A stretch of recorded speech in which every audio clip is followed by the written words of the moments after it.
The cardboard sign on the porch said, "Free for Ryan." I never told them my name. I was there at 12:04 a.m., hazards ticking, engine low, the block asleep. The porch light blinked twice, paused, then blinked twice again. Not motion, a pattern. Who was watching for me? Why did they want me alone? The ad had rules. Pick up between 12 o'clock and 12:20. Text when you arrive. No headlights. Do not knock. Use the side gate. Come alone. If the light blinks 3 times, wait at the curb. If it blinks twice, approach. If it doesn't blink, leave. I screenshotted that because it felt wrong. The post said moving, it showed a be quiet and antique dresser. No names, just an address and those rules. I work second shift at the hospital, sterile processing. Off 11 most nights. Small apartment. Not much furniture. Free sounded good. Midnight didn't scare me. It should have. When I parked, an unknown number texted, "Are you here?" Answer, alone. I typed yes. Alone. Another text slid in from a contact labeled me. Come around back. Don't let them see you. I don't text myself. My hands went cold. The light blinked twice again. Approach, according to their rules. Leave, according to my gut. I stepped out anyway. The street smelled like wet leaves and last week's garbage. A train rumbled somewhere long and low. The dresser sat on the porch, drawers taped, corners wrapped in a moving blanket. It looked expensive. It looked like bait. Another sign was taped to the top drawer. Free for Ryan. Take only this. Do not speak to anyone. Who else would I speak to? A shade moved. A slat lifted. Someone was behind it. I lifted a corner of the blanket. The wood felt warm. Why would a dresser be warm? Unknown again. No talking. No calls. No police. In and out. 3-minute window. Who needs a window for free junk? I typed why my name. The typing dots appeared, then vanished. The porch light blinked 3 times in a row. That meant wait at the curb. I looked at the curb. A black sedan idled 2 houses down. No lights. No plate on the front. Was it there before? I didn't think so. I took photos of the porch, the dresser, the sign. I sent my location to my brother and wrote, if I don't text in 5, call me. He works nights too. He rarely reads right away. I propped my phone on the rail and hit video.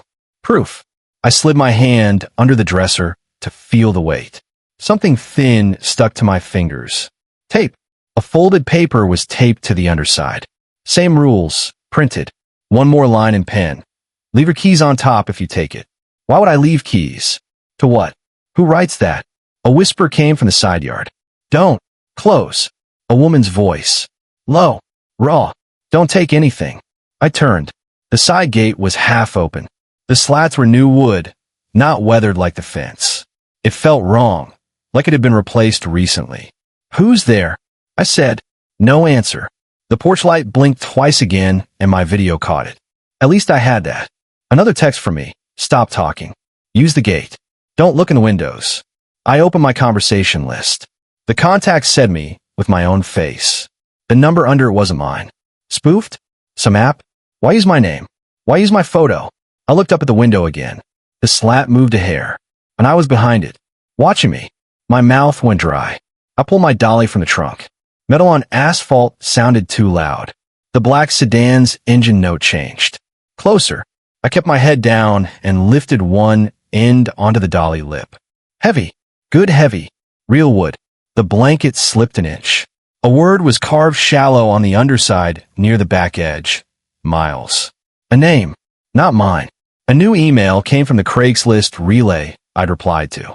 Same rules again, and a different address in the footer. Same street, different number. I scrolled up and saw the post had been edited. Updated curb spot. Fresh. 6 minutes ago. Why update now? The number on the porch matched the old one. So was I at the wrong house or the right one for the wrong reason? I set the dresser back down. My hand shook. The porch light went out. No blink. No. Dark. My hazards clicked like a metronome down the block. I stepped to the curb like the rules wanted. The black sedan eased forward 1 car length and stopped. My brother still hadn't read my text. I said out loud, I'm leaving, like I was on a call. The side gate creaked a half-inch by itself. The whisper came back from that direction. Please. Who was she? Why whisper? Why not open the door? I grabbed my phone from the rail. The video showed me and the dresser and the light flickers. No faces. No movement at the window. The sedan wasn't in frame. The recording had a click at exactly 12:12. I scrubbed back and forward. Same click at the same second 3 times, like it looped. My phone still said 12:12. It had said 12:12 since I parked. My dash screen said 12:17. Which one was right? The ad said 12 to 12:20. How far into my window was I? Headlights washed up the block from behind. A truck this time. Slow. Big tires.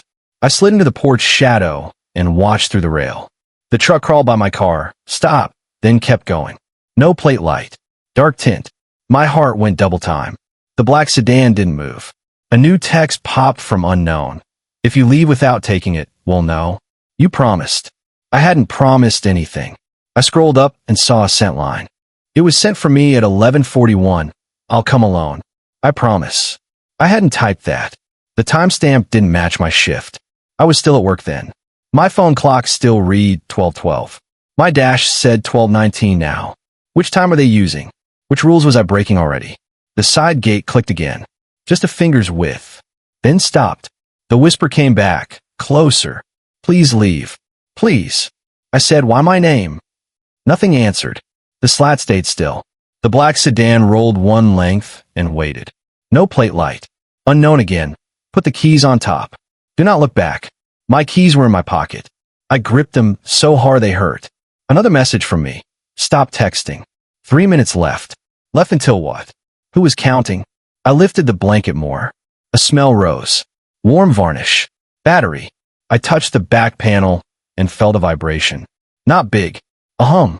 I slid my phone light along the underside. A hole near the rail. Inside the hole, a lens glinted.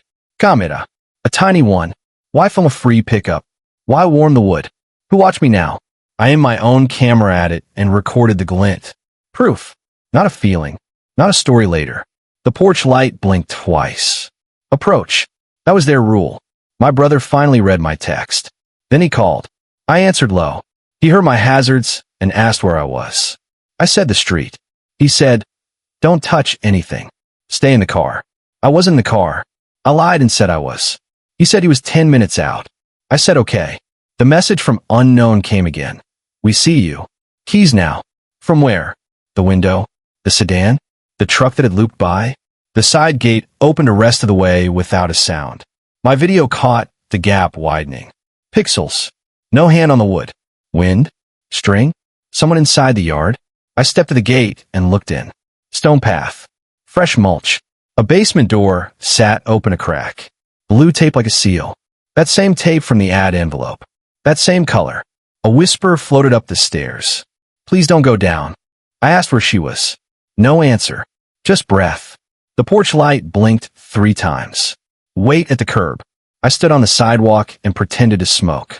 The black sedan slid forward until it blocked my bumper. The driver's window didn't open. No faces. Just a hum. I started my car from the fob. The lights flashed once. Unknown pinged. Leave your keys on the porch. Take the dresser. Go. Why my keys? Why not cash? Why midnight? I filmed my hand staying in my pocket. Proof for later. My brother called again. He was 3 minutes out. I said, come with your high beams on. He said done. The sedan backed up one length. The truck turned the corner. I used the moment and pushed the dresser onto the dolly. The blanket slipped again. I saw another word carved. Help. Not deep. Not old. Fresh. Letters still pale. I snapped a photo. The flash lit the window. The slat twitched. Something shifted inside the house. A shadow crossed the blind. Unknown sent a photo of me on the porch. Same angle as my phone. They had my camera feed. Or another lens. Or both. I killed my video. It didn't stop. The blue record light stayed. The time still said 12:12. My brother said he was turning on a maple. Headlights bloomed behind the sedan. Hi. White. Fussed. The sedan rolled forward to unblock. The truck peeled away. My brother's SUV roared up and stopped nose to nose with me. He jumped out with his phone filming. We're leaving, he said. I said wait. I lifted the dresser top drawer of hair. Taped inside, a small Ziploc held 6 brass blanks and a pick set. That was the warm metal and a battery pack taped under. My brother swore and backed toward his car. This is a setup. The woman whispered again, urgent. Don't leave your keys. Please. Another text from me pinged both our phones. Thank you, Ryan. My brother frowned. How did your number text me? Unknown sent my license plate.